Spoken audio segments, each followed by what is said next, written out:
കോൺഗ്രസ് നടത്തിയ പഴുതടച്ച ആസൂത്രണത്തിലൂടെയാണ് സന്ദീപ് വാര്യരുടെ കോൺഗ്രസ് പ്രവേശം. അധ്യാപക സംഘടനാ നേതാവായിരുന്ന പി ഹരിഗോവിന്ദനിലൂടെ തുടങ്ങിയ ആശയവിനിമയം 4ാം ദിനം സന്ദീപ് വാര്യരെ കോൺഗ്രസിലെത്തിച്ചു. അടുത്ത നിയമസഭാ തെരഞ്ഞെടുപ്പിൽ ഒറ്റപ്പാലത്തോ ഷൊർണൂരോ സന്ദീപ് വാര്യർക്ക് സീറ്റ് നൽകുമെന്നാണ് വിവരം.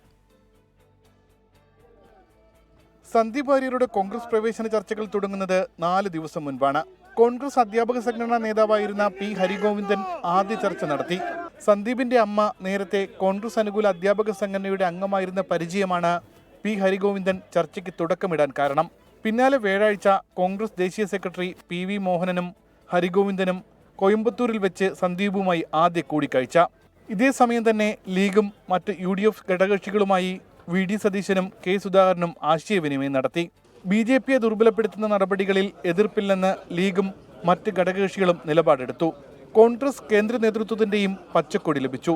പിന്നാലെ പാലക്കാട് അതിർത്തിയിലെ ഒരു ഹോട്ടലിൽ വെച്ച് സന്ദീപും കോൺഗ്രസ് നേതൃത്വവുമായി വെള്ളിയാഴ്ച രാത്രി വീണ്ടും കൂടിക്കാഴ്ച. VD സതീശൻ, ദീപാദാസ് മുൻഷി, ബെന്നി ബെഹനാൻ എന്നിവർ സന്ദീപിനെ കണ്ട് പ്രഖ്യാപനം ഉൾപ്പെടെയുള്ള കാര്യങ്ങളിൽ വിശദീകരണം നൽകി.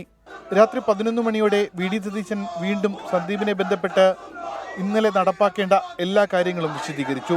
ഉപതെരഞ്ഞെടുപ്പ് കഴിയുന്നതോടെ തന്നെ സന്ദീപ് വാര്യരുടെ പാർട്ടി സംഘടനാ ചുമതല കോൺഗ്രസ് തീരുമാനിക്കും.